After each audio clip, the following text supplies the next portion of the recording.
রাশিদ প্রশাসকের সঙ্গে জাপানের ব্যবসায়ী প্রতিনিধি দলের সৌজন্য সাক্ষাৎ। রাজশাহী থেকে দক্ষ কর্মী নিতে আগ্রহ প্রকাশ। মোহাম্মদ আলাউদ্দিন মন্ডল, রাজশাহী ব্যুরো, দৈনিক দেশের প্রত্যয় news desk. Akij health care and hygiene নিয়ে এলো সখী স্যানিটারি ন্যাপকিন, তোমাকে দেবে লিকেজবিহীন কমফোর্ট। রাজশাহী সিটি কর্পোরেশনের মাননীয় প্রশাসক জনাব মোহাম্মদ মাহফুজুর রহমান রিটন মহোদয়ের সঙ্গে জাপানের ব্যবসায়ী প্রতিনিধি দল সৌজন্য সাক্ষাৎ করেছেন। শনিবার 20 জুন নগর ভবনের রাশিদ প্রশাসকের দপ্তরে সৌহার্দ্যপূর্ণ পরিবেশে অনুষ্ঠিত সাক্ষাৎকালে পারস্পরিক শুভেচ্ছা বিনিময়ের পাশাপাশি শিক্ষা, স্বাস্থ্যসেবা, কর্মসংস্থান, তথ্য ও প্রযুক্তি এবং বিনিয়োগ সম্ভাবনা নিয়ে আলোচনা অনুষ্ঠিত হয়।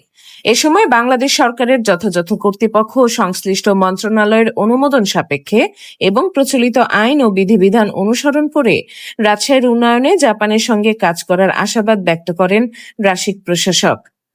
সাক্ষাৎকালে উভয় পক্ষ ভবিষ্যতে পারস্পরিক যোগাযোগ ও সহযোগিতা আরও জোরদার করার আশাবাদ ব্যক্ত করেন।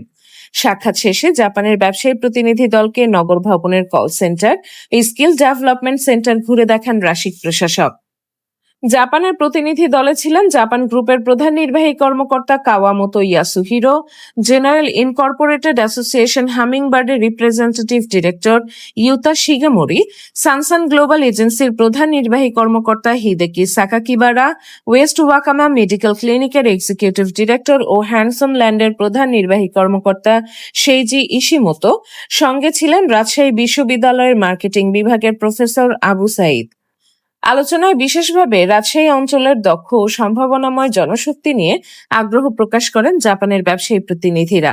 তারা জানান, জাপানে বিভিন্ন খাতে দক্ষ কর্মীর চাহিদা দিন দিন বৃদ্ধি পাচ্ছে এবং রাজশাহী থেকে প্রশিক্ষিত ও দক্ষ কর্মী নিয়োগের বিষয়ে তারা ইতিবাচকভাবে বিবেচনা করছেন।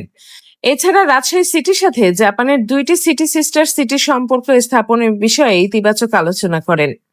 রাশিদ প্রশাসক মোহাম্মদ মাহফুজুর রহমান রিটন মহোদয় জাপানের ব্যবসায়ী প্রতিনিধি দলকে আন্তরিকভাবে স্বাগত জানান এবং বলেন, রাজশাহীর তরুণ জনগোষ্ঠী মেধাবী, পরিশ্রমী ও কর্মক্ষম।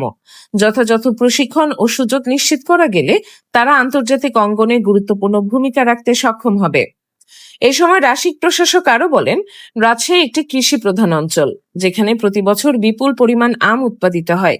রাজশাহীর আম দেশ জুড়ে ব্যাপক সমাদৃত এবং আন্তর্জাতিক বাজারেও এর চাহিদা রয়েছে। রাজশাহীতে আধুনিক হিমাগার স্থাপন করা হলে আম দীর্ঘ সময় সংরক্ষণ করা সম্ভব হবে। এতে কৃষক, আম চাষী ও ব্যবসায়ীরা উপকৃত হবেন এবং রপ্তানির সুযোগও বৃদ্ধি পাবে। ফলে এই অঞ্চলের কৃষি অর্থনীতি আরো শক্তিশালী হবে। তিনি আরো বলেন, জাপানের ব্যবসায়ী প্রতিনিধি দলের এই আগ্রহ রাজশাহীবাসীর জন্য অত্যন্ত সুসংবাদ। এর মাধ্যমে রাজশাহীর দক্ষ জনশক্তির জন্য আন্তর্জাতিক কর্মসংস্থানের নতুন দ্বার উন্মোচিত হতে পারে, যা দেশের সামগ্রিক অর্থনীতিতে ইতিবাচক প্রভাব ফেলবে। এ সময় রাজশাহী সিটি কর্পোরেশনের প্রধান নির্বাহী কর্মকর্তা মোহাম্মদ রেজাউল করিম, সচিব সোহেল রানা, তত্ত্বাবধায়ক প্রকৌশলী খায়রুল বাকের, তত্ত্বাবধায়ক প্রকৌশলী ভারপ্রাপ্ত আহমদ আল মঈন, প্রধান রাজস্ব কর্মকর্তা আবু সালেম, মোহাম্মদ নুরে সাইদ সহ সংশ্লিষ্ট ঊর্ধ্বতন কর্মকর্তা বৃন্দ উপস্থিত ছিলেন।